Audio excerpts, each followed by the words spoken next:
इस फ़िल्म की स्टार्टिंग में कुछ टीनेजर्स को दिखाते हैं जो काफ़ी मस्ती कर रहे होते हैं। अब इसके बाद मैथ्यू किडमैन को दिखाते हैं जो हाई स्कूल का सीनियर स्टूडेंट रहता है, लेकिन वो मस्ती-वस्ती नहीं करता, बस वो पढ़ाई में मतलब रखता है और वो पढ़ाई में काफ़ी ज़्यादा बेस्ट था। तो वो काउंसिल्स प्रेज़िडेंट भी था और वो स्टूडेंट को अनाउंसमेंट करता है। वो उनको सेमयंग ऑपरेशन के बारे में बताता है, जो कि एक ब्रिलियंट स्टूडेंट था, लेकिन वो यूनाइटेड स्टेट में आकर पढ़ाई को अफ़ोर्ड नहीं कर सकता था। इसलिए स्टूडेंट ने $25,000 जुटाए ताकि सेमयंग को वो यूनाइटेड स्टेट बुला सके और वो पढ़ाई कर सके। और उनके अब इतने पैसे हो गए थे कि सेमयंग अब यूनाइटेड स्टेट आ सके, और इससे सेमयंग भी काफ़ी ज़्यादा खुश रहता है क्योंकि वो यूनाइटेड स्टेट आने वाला था। अब इसके बाद मैथ्यू के सभी क्लासमेट क्लास स्किप करके बीच पर जा रहे थे, तो मैथ्यू भी उनके साथ जाने का फैसला करता है, लेकिन पुलिस के डर से वो जा नहीं पाता है। उसके बाद वो सीधा अपने घर जाता है। घर पर जाकर वो मिस्टर पीटरसन से भी मिलता है जो उसके डैड का फ्रेंड था। तो वो वहाँ से चले जाता है क्योंकि उसके स्पीच की तैयारी करनी थी। उसका जॉर्जटाउन यूनिवर्सिटी में सिलेक्शन हो गया था, लेकिन वहाँ जाने के लिए उसे उससे पहले स्पीच देनी थी। तो वो उसी की तैयारी कर रहा होता है और उसे रात हो जाती है। तभी उसकी नज़र उसकी नई पड़ोसी पर पड़ती है और उसे देखकर वो काफ़ी अट्रैक्ट होता है और वहीं से उसकी लाइफ चेंज होने वाली थी। तो वो अपने रूम में रहता है और उस पड़ोसी के बारे में वो अपनी फ्रेंड को बता रहा होता है, लेकिन तभी वो विंडो से देखता है कि उसकी पड़ोसी कपड़े उतारती रहती है। तो वो फ़ोन काट कर उसे ही देखता रहता है, लेकिन एकदम से वो छुप जाता है क्योंकि उसकी पड़ोसी उसे देख लेती है। और उसके बाद वो नेबर उसके घर पर आती है और मैथ्यू के पेरेंट्स को अपने आप को इंट्रोड्यूस करती है। इसके बाद मैथ्यू के पेरेंट्स उसे नीचे बुलाते हैं और वो मैथ्यू को उसकी नई पड़ोसी से मिलाते हैं। उसका नाम डैनियल था और हम इसको फिल्म में डी के नाम से जानेंगे। तो उसके पेरेंट्स मैथ्यू से डी को इस शहर को दिखाने के लिए कहते हैं। अब मैथ्यू डी की कार में रहता है, लेकिन डी एक जगह कार को रुकती है और वो उससे उसी बारे में बात करती है जब वो उसे चुपके से देख रहा था। तो इसके बारे में मैथ्यू उससे सॉरी भी बोलता है, लेकिन डी उससे कहती है कि तुम्हें अपने कपड़े उतारने होंगे। तो वहाँ पर वो अपने कपड़े उतारता है, लेकिन जैसे ही वो अपने अंडरवियर को उतारता है, डी वहाँ से कार को लेकर चले जाती है, साथ ही वो उसके अंडरवियर को भी ले जाती है। अब मैथ्यू वहाँ पर न्यूड रहता है। तो ये काफ़ी टाइम तक चलता है, लेकिन उसके बाद डी उसे अपनी कार में बैठा लेती है और वो रेस्टोरेंट में चले जाते हैं। तो वहाँ पर वो बातें कर रहे होते हैं और वहीं पर मैथ्यू डी से पूछता है कि तुम्हारा कोई बीएफ है, लेकिन डी उससे कहती है नहीं, मेरा कोई बीएफ नहीं है। तो वहाँ पर वो एक पेंटिंग भी बनाती है। वहाँ पर वो ढेर सारी बातें करते हैं। इसके बाद डी मैथ्यू को अपनी कार से उसे घर छोड़ देती है और मैथ्यू वहाँ से गुड नाइट कहकर चले भी जाता है। अब अगले दिन वो स्कूल में रहता है और क्लास में वो सिर्फ डी के बारे में ही सोचता रहता है। तभी वो खिड़की से देखता है कि डी अपनी कार के साथ बाहर खड़ी रहती है और वो मैथ्यू को बाहर बुला। तो मैथ्यू क्लास स्किप करके उसके पास जाता है। तो वो काफ़ी अच्छे फ्रेंड बन गए थे और वो एक साथ काफ़ी टाइम स्पेंड भी करते हैं। तो अब इसके बाद डी मैथ्यू को फिर से रात को बाहर लेकर जाती है। वो उसे मैथ्यू के प्रिंसिपल के घर पर ही लेकर जाती है। वहाँ पर स्विमिंग पूल था और डी अपने कपड़े उतारकर स्विमिंग पूल में जाती है। मैथ्यू पर रुका नहीं जाता है और वो भी उसके पीछे जाता है, लेकिन उनका प्रिंसिपल उन्हें देखता उससे पहले वो उसके स्विमिंग पूल से वहाँ से भाग जाते हैं। अब इसके बाद मैथ्यू डी को अपने फ्रेंड के घर पर लेकर जाता है और मैथ्यू के फ्रेंड को डी काफ़ी ज़्यादा हॉट लगती है। उसके बाद वो अपने फ्रेंड और डी के साथ अपनी क्लासमेट की एक पार्टी में जाता है, लेकिन वो इनवाइटेड नहीं रहते हैं, बट फिर भी वो वहाँ पर जाते हैं। वहीं पर एक लड़का हंटर डी के पास आता है और उससे बातें करने लगता है। हंटर का फ्रेंड मैथ्यू को वहाँ से ले जाता है। थोड़ी आकर लेकर जाकर वो उसे कहता है कि तुम इस पार्टी में इनवाइटेड नहीं हो और तुम्हें यहाँ से जाना होगा। लेकिन तभी मैथ्यू देखता है कि हंटर डी से काफ़ी बातें कर रहा था, इससे उसे जेलस फील होता है। तो वो वहाँ से जाता नहीं है और बल्कि डी के पास आकर बिना कुछ कहे उसे किस कर देता है और डी भी उसे किस करती है। अब वो दोनों रिलेशनशिप में थे, लेकिन इसके बाद मैथ्यू अपने स्कूल में रहता है और उसके पास उसका फ्रेंड एलाई आता है और वहाँ पर वो उसे वीडियो टेप दिखाता है जो एक अडल्ट मूवी रहती है और उसमें डी भी रहती है। तो वहीं पर मैथ्यू को पता चलता है कि डी एक पॉर्न स्टार है। ये सब देखकर वो काफ़ी ज़्यादा शॉक्ड हो जाता है क्योंकि वो तो उसे पसंद करने लगा था। तो वहीं पर उसका फ्रेंड उसे एक सलाह देता है। वो उससे कहता है कि डी को तुम्हें एक मोटल पर लेकर जाना होगा और वहाँ उसके साथ जमकर सेक्स करना। तो मैथ्यू अब अपने घर पर जाता है और वहाँ पर उसे डी मिलती है। तो डी को वो अपने रूम में लेकर जाता है और वहाँ पर उससे कहता है कि आज रात हम बाहर घूमने के लिए चलेंगे। तो वो ऐसा ही करते हैं। डी अपनी कार से उसे बाहर घुमाने के लिए लेकर जाती है। तो वो एक मोटल पर जाते हैं और वहाँ पर वो एक चीप रूम लेते हैं। तो डी को पता चल गया था कि मैथ्यू उसके साथ सेक्स करने वाला है। तो वहाँ पर मैथ्यू उसके साथ ऐसा बिहेव करता है कि जैसे कोई वो होर या फिर कोई पॉर्न स्टार हो, और डी ने तो पॉर्न स्टार वाली लाइफ छोड़ दी थी और इस वजह से उसे काफ़ी बेइज्जती फील भी होती है और वो मैथ्यू से गुस्सा होकर वहाँ से जाने लगती है। मैथ्यू से सॉरी बोलता है, उसे रोकने की कोशिश करता है, बट वो रुकती नहीं है। अब अगले दिन मैथ्यू डी के घर पर आता है और वहाँ पर उससे सॉरी बोलता है, लेकिन उसके घर पर एक और इंसान रहता है जिसका नाम कैली रहता है। वो डी का पॉर्न प्रोड्यूसर था और साथ ही उसका एक्स भी था। तो वहाँ पर मैथ्यू कैली से काफ़ी बातें भी करता है। तो कैली और डी बाहर जाने वाले थे और मैथ्यू भी उनके साथ जाने के लिए कहता है।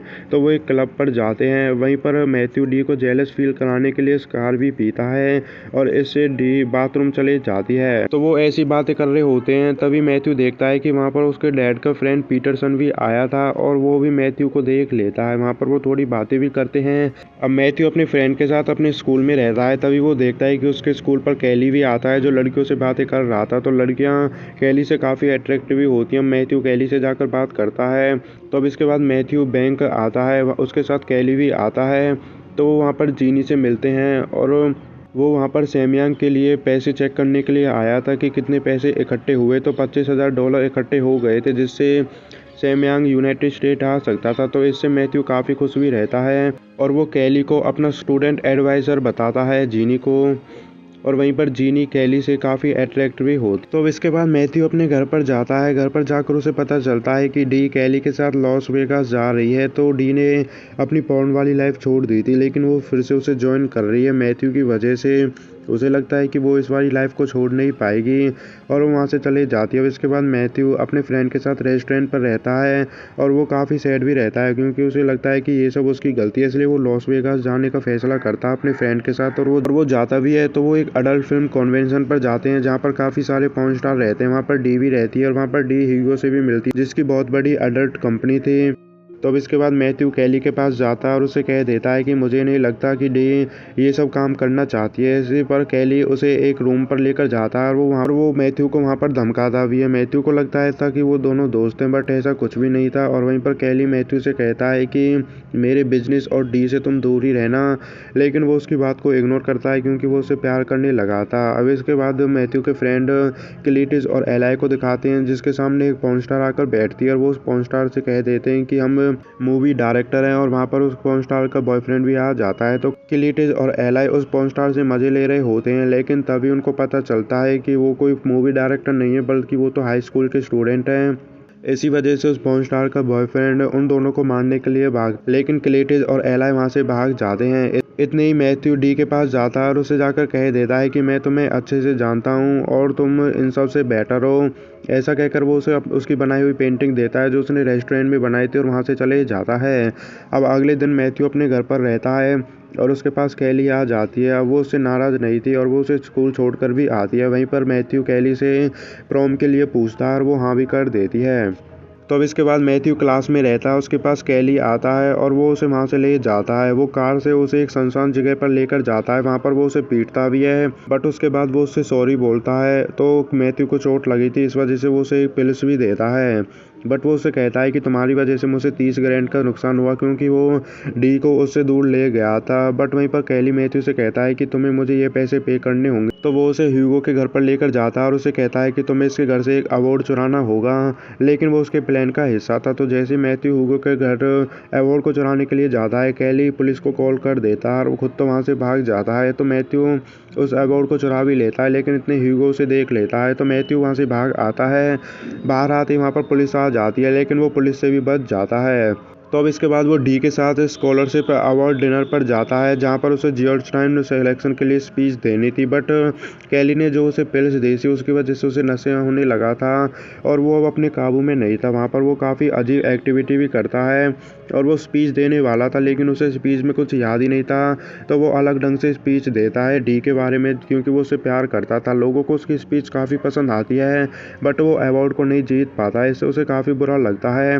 अब वो अपने बैंक जाता है ताकि वो सैमयांग के अकाउंट को क्लोज करवा सके, क्योंकि अब काफ़ी पैसे इकट्ठे हो गए थे। लेकिन तभी उसे पता चलता है कि कैली उससे पहले उन पैसे को निकलवा कर ले गया है और जीनी ने दे भी दिए थे, क्योंकि उसे लगता था कि वो उसका स्टूडेंट एडवाइज़र है। तो मैथ्यू को मंडे से पहले वो पैसे इकट्ठे करने थे, नहीं तो स्कूल से उसे निकाल दिया जाता। तो वो काफ़ी बड़ी प्रॉब्लम में था। अभी वो डी के पास जाता है और डी को इन सब के बारे में बताता है। तो डी उससे कहती है कि अब हमें एक पॉर्न मूवी बनानी होगी पैसे कमाने के लिए, और वहाँ पर वो अपनी फ्रेंड 2 पॉर्न स्टार को भी बुलाती है इसके बाद वो हीगो के पास जाते हैं और हीगो को उसका अवार्ड भी लौटा देते हैं और हीगो जिस फिल्म को वो बनाने वाले थे उस फिल्म को खरीदने के लिए भी मान जाता है। तो वो प्रॉम वाले डे पर स्कूल में ही पॉर्न वीडियो बनाने वाले थे। अब प्रॉम पर मैथ्यू तो डी को पिक करता है और उसके फ्रेंड उन दो पॉर्न स्टार को पिक करते हैं। तो वो स्कूल पहुंच जाते हैं। तो उनके पास पॉर्न स्टार तो थे ही, लेकिन अब उनको एक्टर चाहिए। तो वहीं पर मैथ्यू अपने क्लासमेट हंटर और डेरेक से ये सब करने के लिए कहता है और वो इसके लिए हाँ भी कर देते हैं।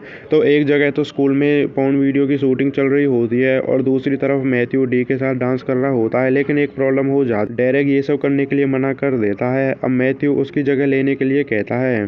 तो मैथ्यू बाथरूम में तैयार हो रहा होता है, तभी उसे डी का ख्याल आता है और वो अपने फ्रेंड से ये सब करने के लिए मना कर देता है क्योंकि वो डी से प्यार करता था और वो उसे धोखा नहीं देना चाहता था। लेकिन क्लीटिस डेरेक की जगह लेने के लिए मान जाता है। तो वहाँ पर वो मूवी बनाने में सक्सेसफुल रहते हैं और उसके बाद वो वहाँ से आ जाते हैं। तो कार में ही मैथ्यू डी के साथ रोमांस भी करता है। इसके बाद वो अपने घर पर आता है, लेकिन तभी उसके पास उसकी फ्रेंड की कॉल आती है और वो उसे बताता है कि वीडियो टेप गायब है। तो जैसे ही मैथ्यू अपने घर पर जाता है, उसके घर पर प्रिंसिपल और कैली रहते हैं। कैली के पास वो वीडियो टेप रहती है।